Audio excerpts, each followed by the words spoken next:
Hello everybody, Kemo Sabi here, coming at you with another video. So this one's off of the Guardian webpage and a write-up by Samuel Gilbert in Misson, Texas, with the topic of Death Sentence, Butterfly Sanctuary to be Bulldozed for Trump's border wall.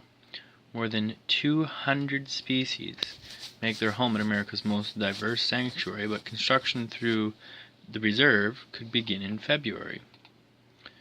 When you walk, you have to cover your mouth so you don't suck in butterflies, says the National Butterfly Center's director. And it was published on Thursday, the 13th December of 2018 at 9 GMT. On any given day at the National Butterfly Center in Misson, Texas, visitors can see more than 60 varieties of butterflies. In the spring and fall, monarchs and other species can blanket the center's 100 acres of subtropical bushlands that extend from the visitor center to the banks of the Rio Grande River, where their property in the U.S.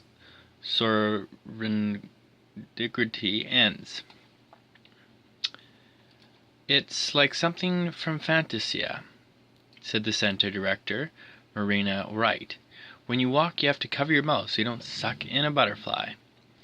Today, the most diverse sanctuary in the country and other protected areas in the lower Rio Grande Valley along the U.S.-Mexico border are under threat. Last week, the U.S. Supreme Court issued a ruling allowing the Trump administration to waive 28 federal laws, including the Endangered Species Act and the Clean Air Act, and begin construction on 33 new miles of border wall in the heart of the valley and right through the Butterfly Center.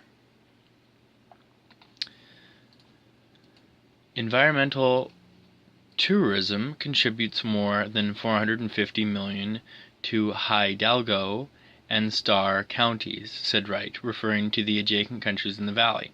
Many of the properties people choose to visit to see birds, butterflies, and threatened and endangered species are all going to be behind the border wall. For us, the economic impact is potentially catastrophic.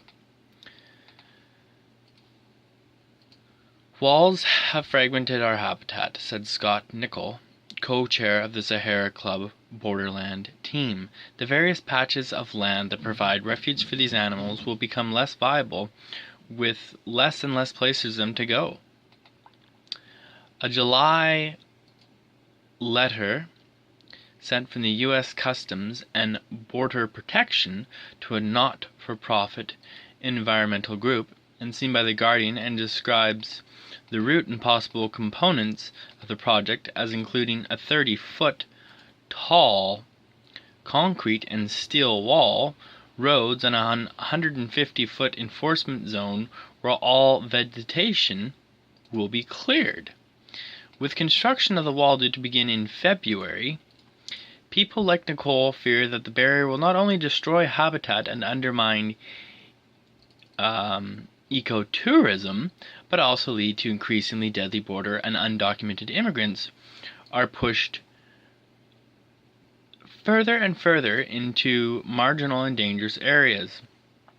This is not just that they will drive ocelots to extinction, said Nicole, referring to the critically endangered wild cat found in the Rio Grande Valley. Families trying to come into this country will be pushed into the desert to die. Border walls are death sentences for wildlife and humans alike, said Amanda Monroe of the Southwest Environmental Center, an organization that works to restore and protect native wildlife and habitats. They block wild animals from accessing the food, water, and mates they need to survive. They weaken genetic diversity, fragment habitat, and trap animals in deadly floods. At the same time, they drive desperate asylum seekers who risk their lives in the unforgiving desert. For Donald Trump, the new section of the barrier is making good on a campaign promise to build a big, beautiful wall. A barrier that will add to nearly 700 miles of walls and fences that already exist on or near the border. More than 200 species of residents or migrating butterflies make homes at the Butterfly Center over the course of the year, including the vibrant Mexican bluewing and the teeny Viceroy's mini streak and the black swallowtail, which carpets the wild dill at the properties with its eggs each spring. The center opened in 2003 and the flagship project of the North American Butterfly Association.